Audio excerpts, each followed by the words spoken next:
Hello, my name is Mariana, and today this is a collective reading for this new moon in Taurus that is happening today.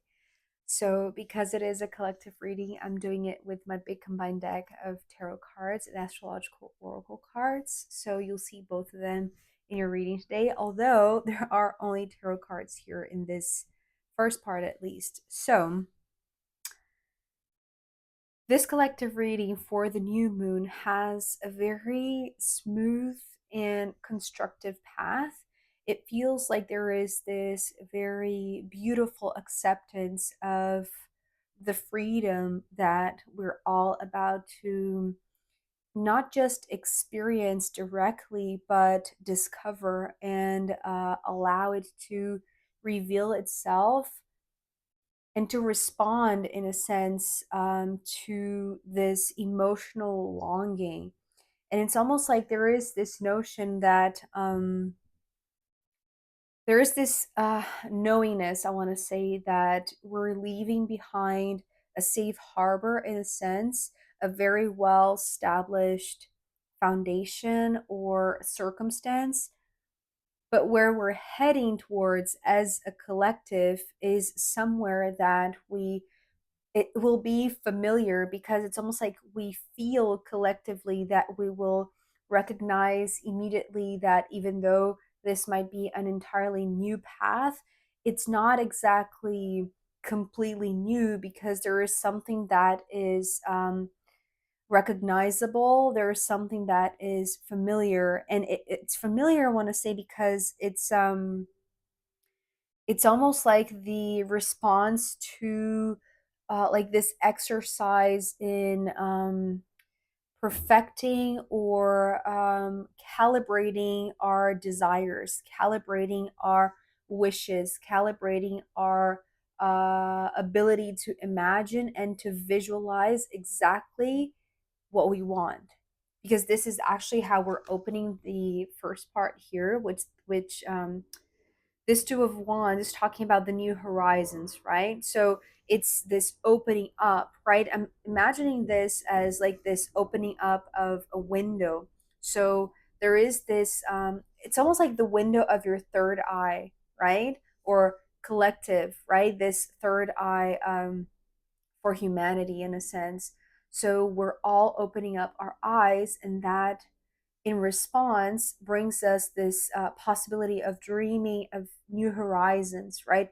New places, new territories, new circumstances, new everything. But as I said, it's like it's new, but it's not completely new, because it has this underlying tone of going back home, right? So there is this longing that is here, and it's also in the very last card. And it's almost like it's embedded in each step that you take, or that we take as a collective, right? Because the twos, to me, they symbolize these steps forward. And specifically, the Two of Wands talks about this. It's like taking steps, maybe very actively, very consciously, to dream a new dream or to dream a new horizon, even though it's still pretty much cloaked or closed off from our perception. It's not entirely tangible or perceivable yet because of the Two of Swords. So the Two of Swords, well, it's another two, right? So it's this the path continues forward, even though we are not perceiving that dreaming a new dream is actually going to open up to a new possibility, an actual new possibility. And even before it takes any shape or before it manifests in reality, it's almost like there is this acknowledgement that it's almost like in a very humble way, I want to say, because the Page of Swords is coming next. In a very humble way, there is this clarity that there is this limit to our perception. There is perhaps a limit to our own capacity to visualize further, right? It's almost like, imagine the Two of Wands being the person that is standing um, at shore, right? And they're just looking at the horizon out to this open ocean, right? This open, endless possibility of whatever could be. And it's almost like there is a limit to that. We can only perceive so far, we can only see so far. And there is this consciousness of the limit, of the restriction, of the human limitation, right? It's like there's something about the eyes, right? Because the Two of Swords is like the blindfold.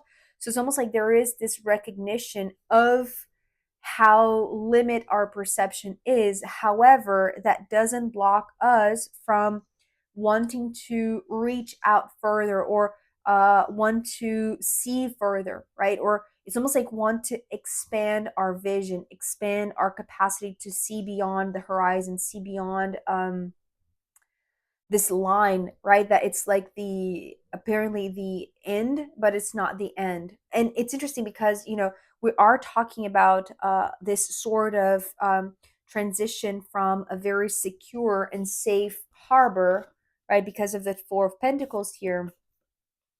But it's like there is this acknowledgement of where we are as a human collective, right? And how perhaps we are still in the beginning of this journey of, this expansion of the mind, the expansion of the sight, of the inner vision, right? Because we're still just like crawling, or like taking very small first few steps, right? It's like we're just beginning to understand what this exercise in visualization and imagination can really make, can really create, can really bring about, right? It's almost like we're just in the beginning of this. We're just learning. There's still so much to learn, but we don't know that yet. And it's almost like that is not something that is preventing us from taking those steps either way, because it's like we know that the Four of Pentacles is this very established foundation. I'm seeing this as the safe harbor, actually, right? It's almost like, the kid that starts to grow and it starts to become like this individual, right? This independent human being, a little bit separated from their parents. And but their parents, or the family, the home, the culture, the language, the circumstance, the current circumstance, this is how things are, right? This is the established foundation for how things are. It's like this is the guarantee, or at least the safety, right? The symbol that we are all safe where we are right now. And it's kind of like this notion that we're all good. It's almost like it's almost like that kid, right? That goes running off to it's like to the edge of the harbor, to the edge of the shore, to the edge of the limit, the known familiar limit, right? This frontier, this barrier. I was talking about the barrier yesterday. It's interesting. It's almost like this kid that is now ready to race to the edge, right? It's very interested, is very curious. I often see this Page of Swords is very curious, right? It's like this very open mind, right? That is ready and eager to absorb new things, new lessons, new whatever, right? Because there is this understanding that what is staying behind is a very secure, safe place, right? So it's like there is this ability to travel far, right? And it's almost like this is not an actual travel. That's the thing. It's like this mental astral travel, right? It's like traveling through your mind, right? It's like this very abstract ability to travel through space and time, but knowing that it's like knowing that this safe harbor is here for when you want to return, or for when we want to return, right? And the interesting thing is that here, because the Five of Cups is coming next, there is this notion that I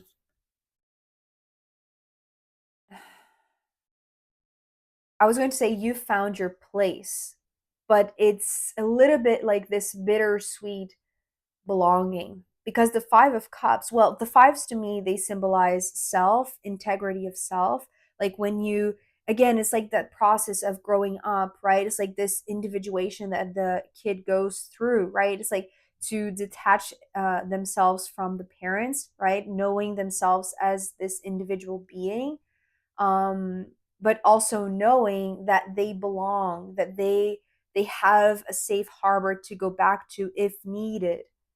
And so the Five of Cups, it's kind of like this knowingness that it's like you're going to be embraced whenever you come back. It's there's something, it's kind of like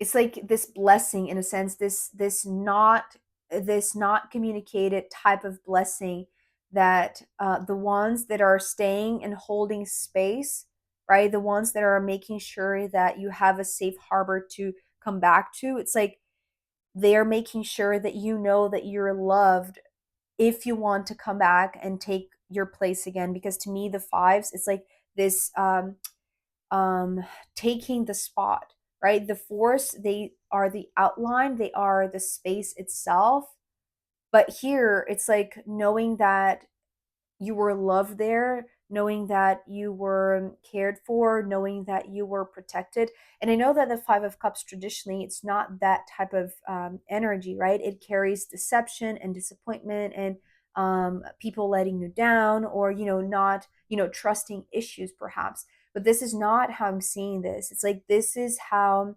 perhaps like you know your own parents, just as a way to picture this in a very individual level, right? It's like your parents or your caretakers, or those that came before you, they are, it's almost like they're making sure that you know that you can go, that you can take those steps, that you can fly off, that you can go on this astral travel, right? That you can explore your imaginal realm, that you can dream, that you can expand your horizons, because you know that there is a lot to learn. And they know as well. That's the reason why they are making sure that you know that you are embraced, right? Because they have everything sorted out, they have everything settled, everything organized, right? So they're making sure that this is a secure spot, right, for you to feel like you belong there whenever you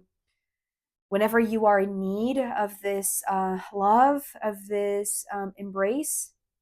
So the moment that you know this, it's like there's nothing holding you back, or us as a collective, right? Because we're embracing now the Fool. So I always say this whenever I see the Fool in a reading where there is another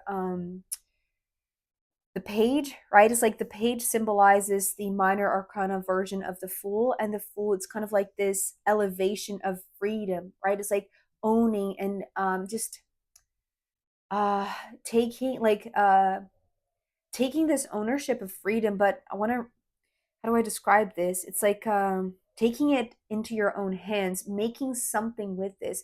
It's not just thinking about it, it's not just imagining it, it's not just wishing or desiring to have all this freedom. It's like it's embodying it, it's incorporating this freedom into your life, into your day to day, right? It's like into your decisions. So there is no more I want to say, because the Two of Swords was kind of like this in a very beautiful way, this like accepting the limits, right? Accepting the circumstances, accepting the human nature, accepting the level of understanding that you have right now, that is able and is willing to be expanded. But there is this acceptance, which is really, really beautiful, because it's almost like there is also the embrace, right, by those that are making sure that you have a safe harbor to come back to if you want, or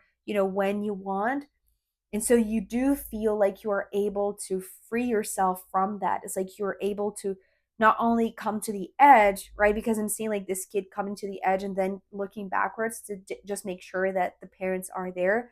But in this case, it's like there is no need for that, because you feel, or we as a human collective, we feel that we are being embraced by this earthly foundation, right? So it's almost like now we can astral travel in a sense. And so because we have this secure, safe spot to come back to, right? And so the Fool is like this actual embracing of freedom, this actual embodying of freedom. It's not just the contemplation of it. It's not just being on shore and looking at the open horizon and thinking how wonderful would it be. It's actually being it and wanting to go there and wanting to just take on this adventure, right? And then here, the Six of Cups ending this part of the reading is talking about, well, it is the natural progression, right? Because we had the four, then the five, the Fool, and then the six, right? So it's almost like it's only when that it's almost like your body is unharmed or is secure, or it's like your emotions are protected, right? It's like they are going to be cared for. It's like when you really take this freedom in your own hands, and it's like the moment that you own this, the moment that you incorporate this freedom, the moment that you decide that you want to go out on this adventure and go beyond the edge. Essentially, it's like you want to go beyond the edge. This feels like this very this entire bottom row, because the Fool is surrounded by these cups cards, the five and the six.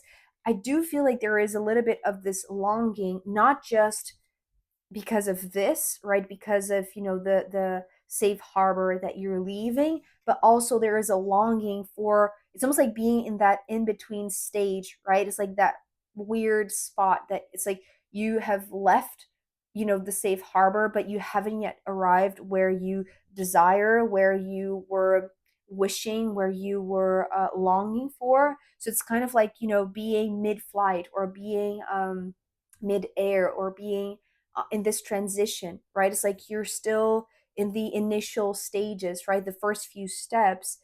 And it's almost like there's still like this mix bag of feelings and emotions and longing. And it's not exactly sadness, although we could see here the Five of Cups is something like that. But it's almost like there is this also like this approval, right, by those who are staying and securing your spot from for whenever you want to come back. So it's like they're happy that you are this integral human being, right? It's like knowing how you feel about this freedom and how you are wishing to explore it. And so it's almost like the sadness turns into this longing for something familiar that hasn't yet arrived. Today, the Six of Cups is not exactly talking about something from the past. It's actually talking about this longing for something in the future, right? Because we started with the Two of Wands, the new horizons, the new future opening up. But then here, it's almost like there is a little bit of like this fine line between identifying if this longing is for the fact that you are, or we are, leaving behind this old foundation, this safe harbor that used to feel very secure, right? The comfort zone that I often see with the Four of Pentacles, or if it is something that is yet to be explored, yet to be experienced, yet to be discovered, right? So there is a little bit of this mixed bag of uncertainty, but also like this sense of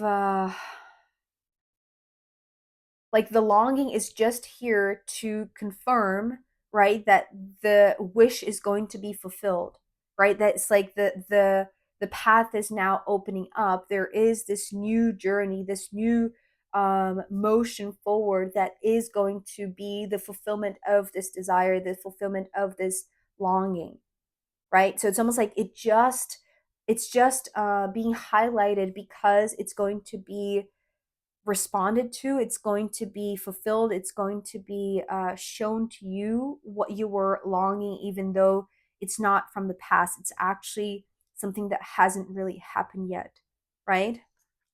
I hope that makes sense. I know it's a little bit confusing. The end here feels a little bit confusing in that sense, right? It's like, and it's okay to be in that state of confusion, because ultimately the sensation that prevails is freedom. Freedom, it's almost like freedom to explore, right? Freedom to explore even these odd sensations, these weird emotions, to differentiate them, right? Maybe that's also part of the journey, perhaps. So I am going to pull more cards to see where this wants to go next, where this journey of the Fool, it's going to lead us all as a collective. Also, I'm going to pull from the astrological rooms in the extended reading. So if you want to join me there, I'll be very happy to see you. You can find link down below. If not, I'll see you next time. Bye.